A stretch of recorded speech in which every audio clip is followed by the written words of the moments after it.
what do you think companies should be doing differently right now? I actually think the same things that we should always be doing, which is building good businesses that are solving a real problem for a customer. We should be building real businesses that end up making money and solving real problems.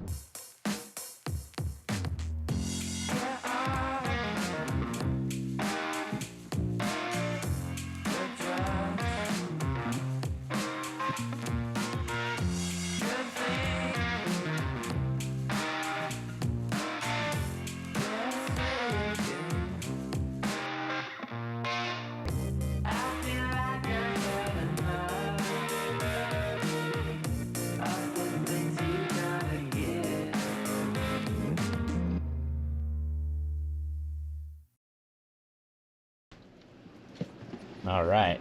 All right. Thanks for joining me. Yeah. Fun. That's my favorite thing to do. Yeah, Every time I get to film. I understand that. Yeah. You know? Sometimes it's weird, like because I've been doing my podcast a number of years. Yeah. Sometimes I still get nervous about it. Oh, really? I'll get yeah.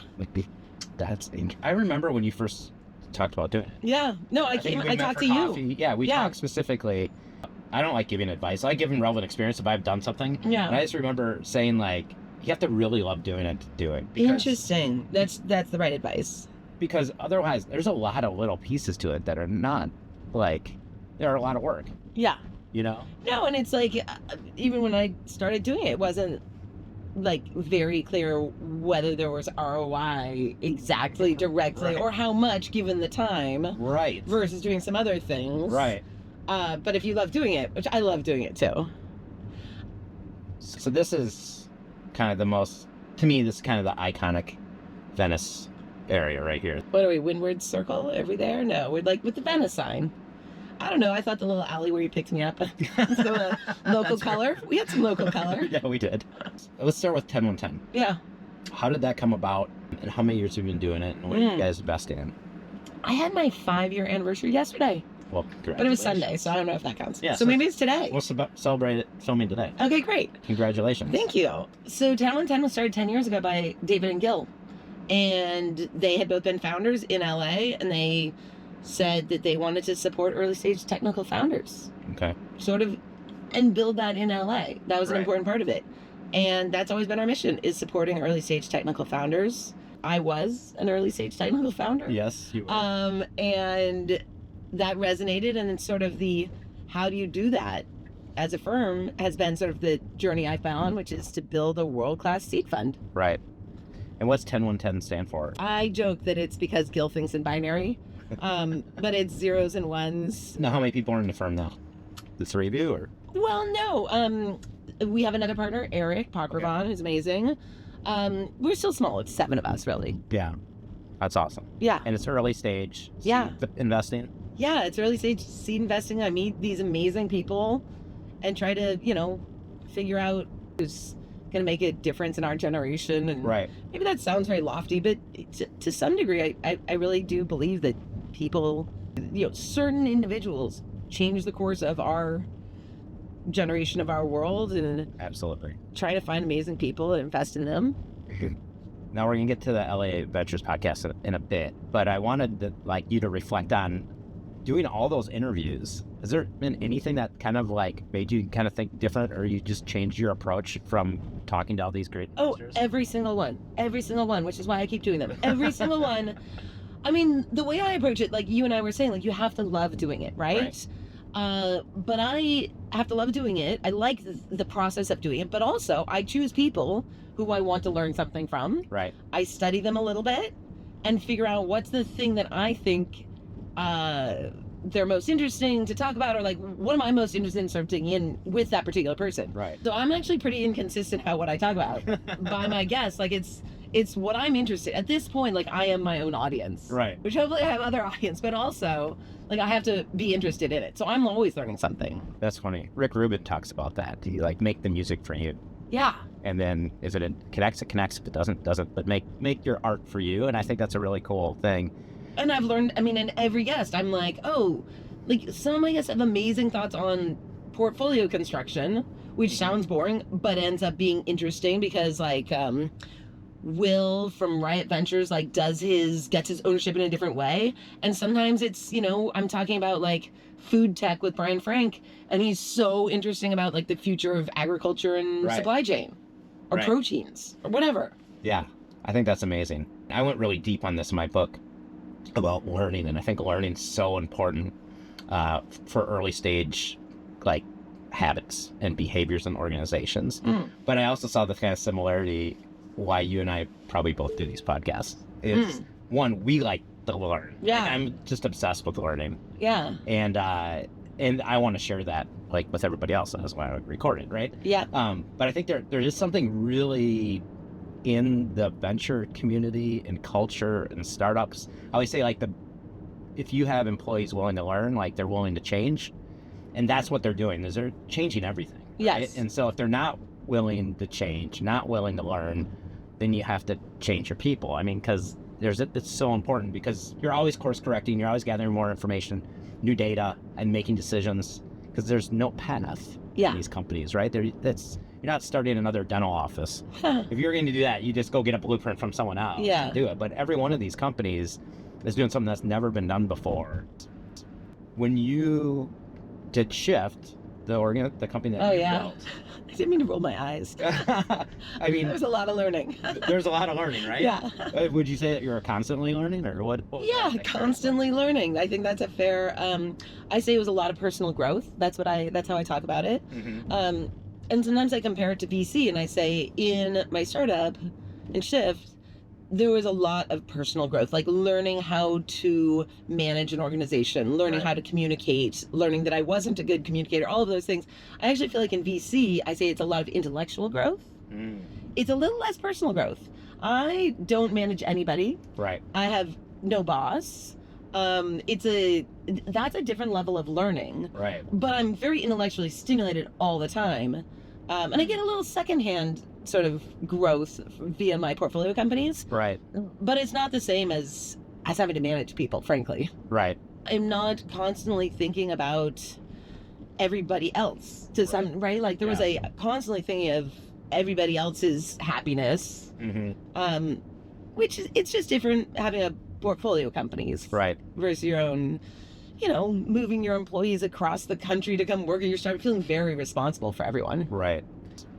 And I wanted to really ask this question because to me, I think execution is everything. People say that all the time. I think people get confused what that is. Yeah. I really believe the best companies are the ones that are most organized. I think it's a fallacy to believe that the chaotic ones and this startup and it's chaos. We don't know.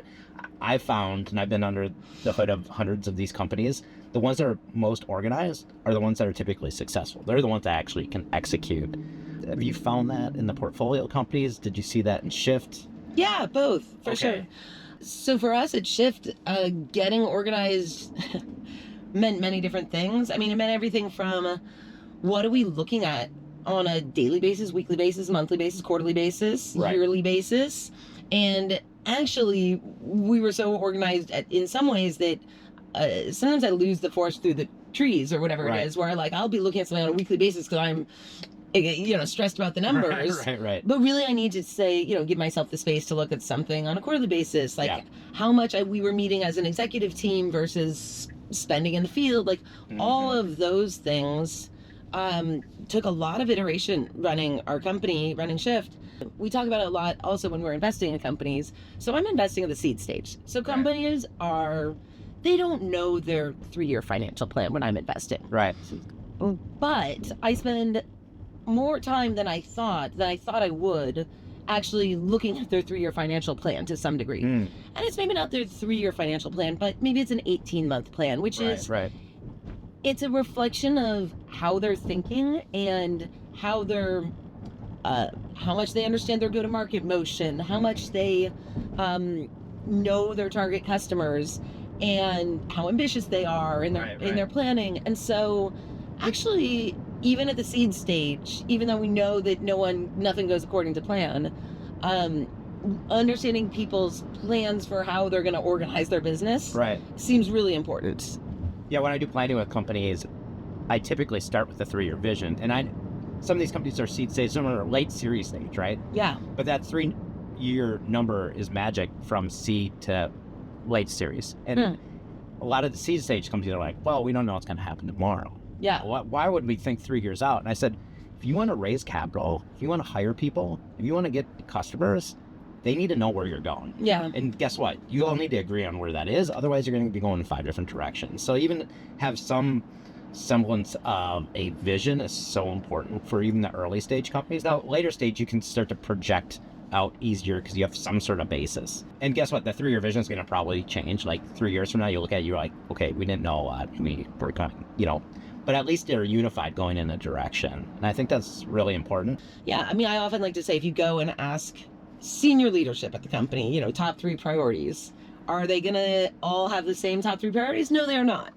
Ever. Right. Or top 1 priority. Right. And that's the sort of thing that you actually do, it matters to get aligned on. Right, yeah. Venture-backed companies are so cross-functional, more cross-functional than other companies, because we need to change and pivot as we get more information and data. And if it's not clear to everybody, it seems really like everything will fall apart very quickly. Yeah. Right? They're very cross-functional. I always think about where are the baton handoffs. Yes. So they're very cross-functional, and who hands off to who when, and what's in my camp, when am I still holding the baton, and when are you holding the baton? I had one of my favorite podcast episodes was with Omar Hammoui from Mucker. Yep. Previously partner at Sequoia. And he talks about people's first teams and their second teams. And my first team is something like, I'm the head of sales. Right.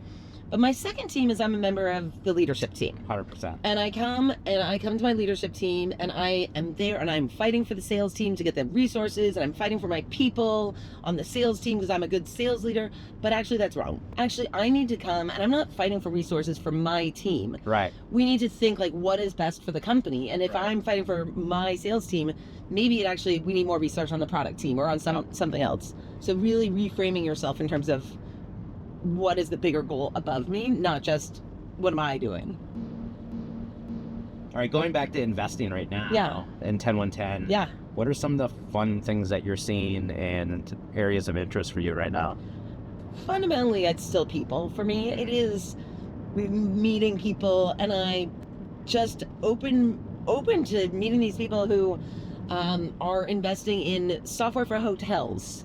I've never really thought that much about software for hotels, yet like once you start, digging into it, you realize that you can't pay for a hotel right now with Apple Pay or Google Pay or any of the modern wallets. Like, if you think about it, it's actually true. But that's because a lot of, the software is built on very antiquated systems. So, which is just to say, these amazing entrepreneurs who really understand things has been great. AI obviously is like, been the sort of the buzz for the past year or so. And we've always done a lot of AI. And one of the things that's been very interesting about AI lately is our companies are selling solutions. A lot of time they have AI behind them to optimize your trucking fleet, something like that. Right. And now customers are coming and saying, I'm interested in AI. Mm-hmm. And it's like, these are companies that are barely digital. There's still pen and paper being used to do a lot of things, but they're like skipping digitization and going straight to, what can I, because it's in the vernacular. Like people are excited, sort of the layperson is excited to hear about an AI solution. So that's been really fun for a lot of our portfolio companies that I think used to be pushing and are now feeling a lot more customer pull. Now, do you guys focus mainly in Los Angeles, or are you guys Southern California? Is there a geography? Yeah, we're a sweet spot investment for us is digital transformation of a big industry. Okay. So sweet spot is you're digitizing your trucking business, your warehousing, your manufacturing, all of that. And because there is so much more of that in LA, we do have a bias towards Southern California. Right. But in reality, it's a little over a third of our portfolio. Okay. But it's actually more of our pipeline. But, my whole career was in the Bay Area, and there's far less industry. There's a lot of venture-backed companies. Yeah. But I think Southern California is a really good fit for our strategy. That makes sense, because there's more industry here that's transforming to digital. And just this growth, too, of engineering talent. Mm-hmm. Not feeling like they need to go up to the Bay Area to be entrepreneurial. The talent. Yeah. Things have changed. And I think since COVID, things changed dramatically as far as team structure. Absolutely. And with team structure changing, you should tell me about this, but I think the need for good management has come in so much more because so many more of our teams are remote. Right. And I think especially with remote, you have to be very clear on goals. Yes. And managing. Yeah. I definitely found a lot more companies coming and needing help getting organized. Yeah. Is like what I like to say, is to get really clear on where are we going, what are we going to do, how are we going to do it, and who owns what, what are our roles and responsibilities. By getting really clear on those things, people can work a little more autonomous. What do you think of startups being remote? I think it's a huge opportunity. Yeah? Yeah, because I think now we can really, I think people had their blinders on that they had to be together and they weren't getting the best talent work. I think now you can cast a much larger net and actually get the right people that have the right skills and experience, the right culture fits, all those things. Yeah. And you maybe were sacrificing on before because you wanted someone to be in the office 8 to 5 every single day. Yeah. And now, does that come with challenges? Of course it comes with challenges. I think it's management challenges, mostly. Yeah. And culture challenges, getting everyone aligned on strategy, all those things. Right. So some challenges. No, I think one of the easiest ways to get that accomplished now, I think, is by doing an offsite. You should, like, at least the leadership team should be offsite once a year and quarterly, and it's to create alignment, create focus, create that accountability. And like you were saying before, weekly, monthly, quarterly, annually, there's things that you need to do. And I think the companies, again, going back to like the most organized ones, the most consistent ones are also the ones that are thriving in this environment because they create that consistency. In this, especially right now, we have no room to lose like time, capital, or energy, and especially capital. And I think the ones that are a little too loose are the ones that are just leaving a lot of capital on the table. What's the most difficult work for being in a startup as an investor? I think everything is about people. I mean, maybe that'll be my answer to everything, but I think that managing people is very hard. It's rare that you are actually learning management, as in you're taught a skill, like you're taught sales or product management or other skills, but when you're a startup founder, all of a sudden, if your startup is doing well, you're scaling. We hired our first 200 people really quickly. Yeah. I had been a very minor, like a manager of a few product managers. Right. And all of a sudden I had, That was at Google, right? And I had 150 people in my org pretty quickly. And I was not a good manager. And yet I think of myself, I like talking. Does that make me a good communicator?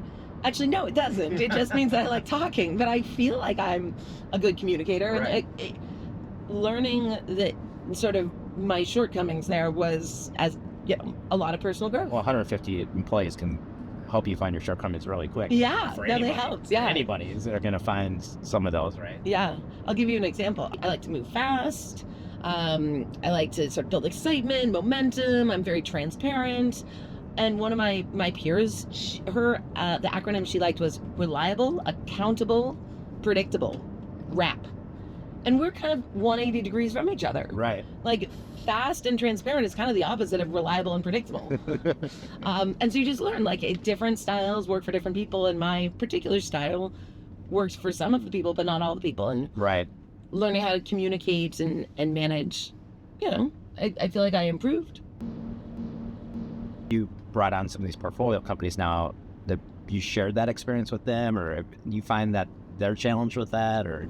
I think across the board, companies struggle with managing people. Actually, one of the lessons I took away from Shift and I share sometimes is bringing on HR and FP&A were two of the hires that I would have made earlier in my journey. Yeah. And you're not going to do that when you're a seed stage company. You're not hiring a head of HR. Right. And so that means that the founders are doing it for the most part. They do everything until they can hire someone to do those things, right? And yet those were two, sort of to your point about like getting organized. That was FP&A for me a lot, and HR.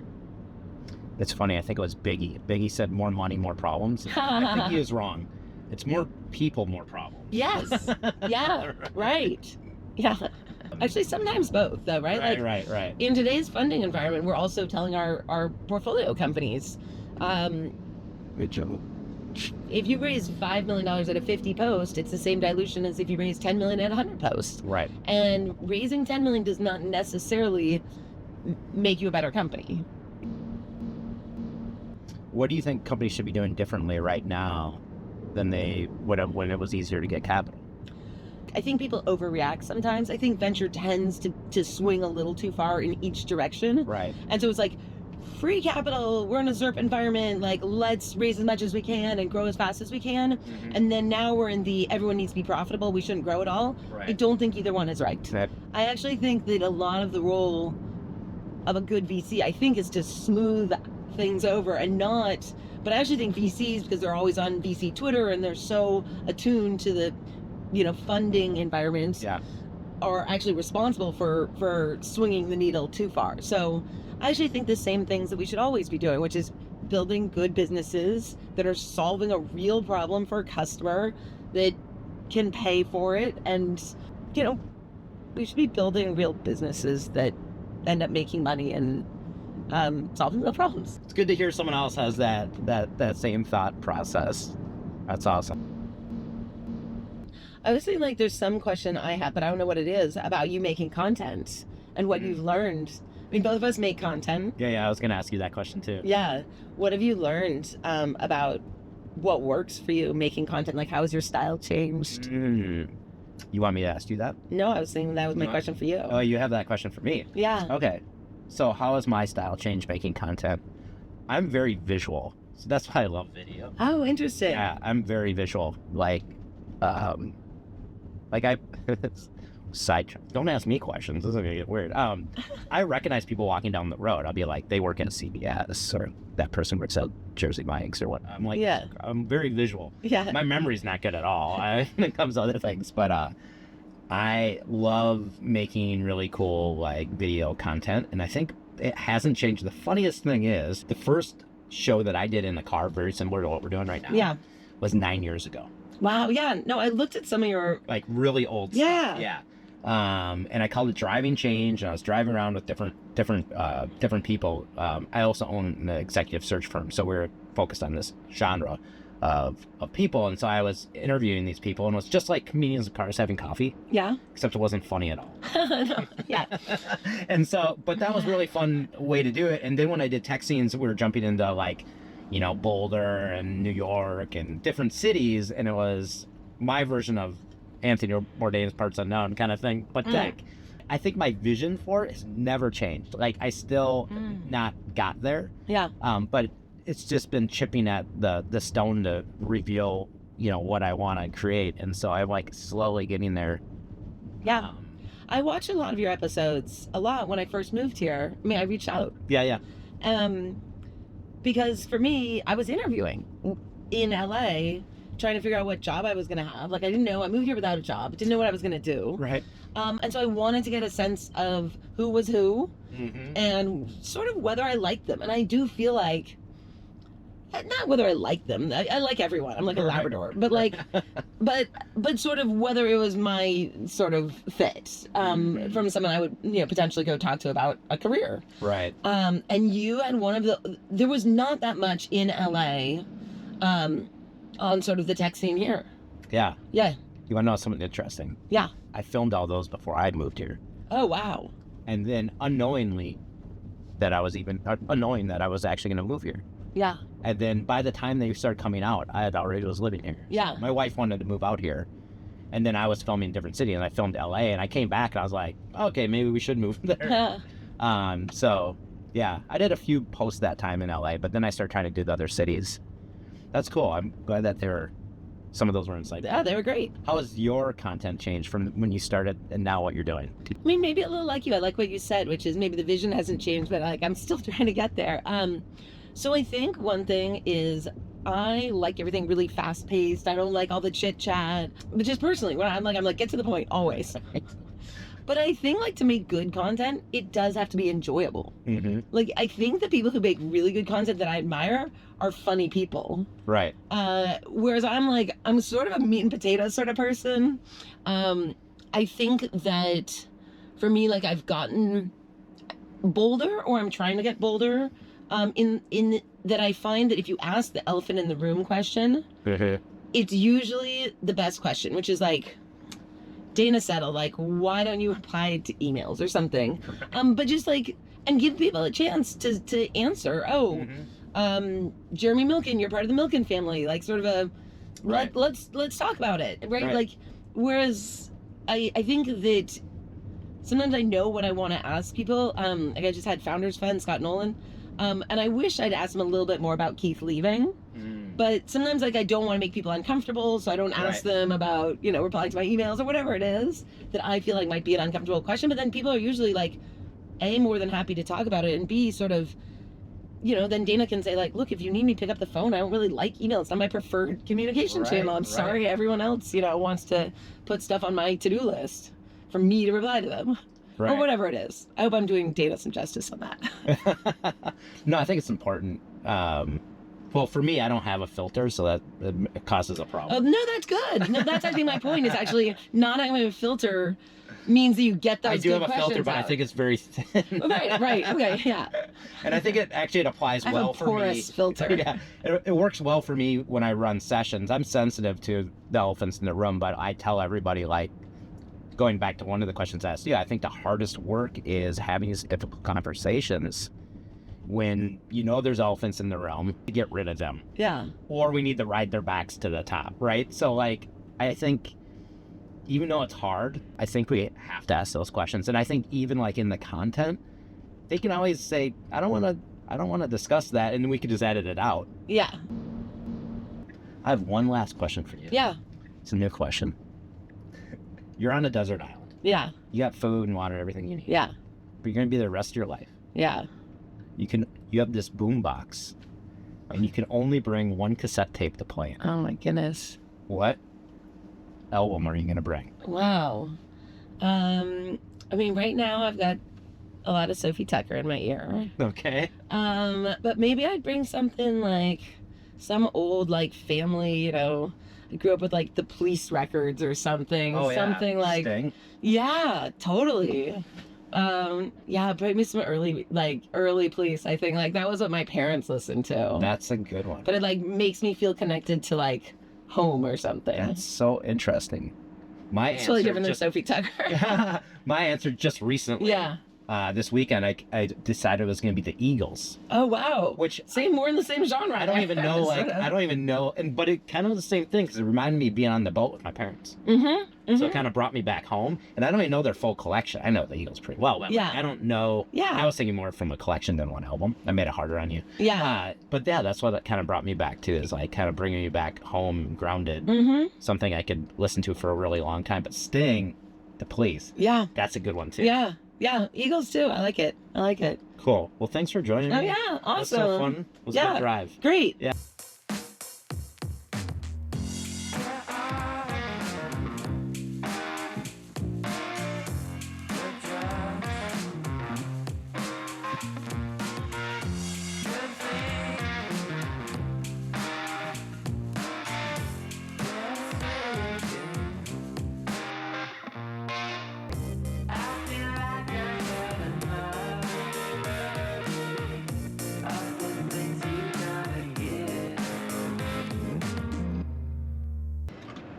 I know you're not going to make me carpool karaoke. So? No, I'm not. I'm not at all either. I did do some vocal lessons just to see maybe I had it. We'd be like the worst carpool karaoke Yeah, it would ever. be really bad.